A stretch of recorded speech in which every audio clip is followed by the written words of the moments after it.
pane chiitiko chinoshamisa chinochipana pachiexpozo naoko panoekozwa zvakutaura vachiti aiwa there was an attempt aiwa yakaitiwa kandi yaida kuitwa navakomana pamoziva kuti vari loya kune mutungamiri wenyika yemasondamdzo Mnangagwa yekuda kusvoredza kana kunyadzisa rotubhu Vice President Constantino Chiwenga. Saka pera mashoko anobuda nyogwa panapa tinoona kuti aiwa izvi chiitiko ichi chakanyatsoshamisa vanhu kuti apa zvinhu zvinyatso kuplanwa kuti VP Chiwenga vashaye kana support kuti subscribe like kuti on the bell icon. Pane maposti 2 anobuda achitogwa navakomana ikozo ekutanga anyora achiti attention those at ZANU-PF conference there is a plot to boo General Chiwenga by ZANU-PF Youth League under instruction from John Baraza and his allies. Youth League will welcome VP Muhadi then boo General Chiwenga in few hours time.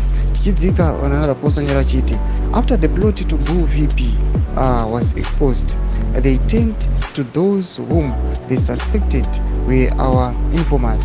17 Harare provincial members were fished out of the conference room, removed from the ZANU-PF Harare provincial WhatsApp group, pending exposure by Monday. Directive from the president. Mashoko anobuda panapa achitaurwa vanhu vatoshaura kuti zvinhu zviri kuitika. Tiona kuti the first attempt it was to boo General Chiwenga. The second attempt yabva yaiti vakomana vangabude vari kukanganisa loyalty yavo nemutungamiri wenyika. Tiona mafaction anyanya kuraisa, factional tension iri kunyanya kukwira, nyanya kuona kuti vakomana ava maactions avari kuita maaction ekujambuka chaiwo, maaction ekusawirirana ekuti awa apa unonyatso kuchowa apa unonyatso kukwara. Tudze mafungiro enyu munoti kudii pamusoro pe-this deadly game iri kutambwa nevakomana ava. Pena comment section medu, subscribe, like, turn on the bell icon.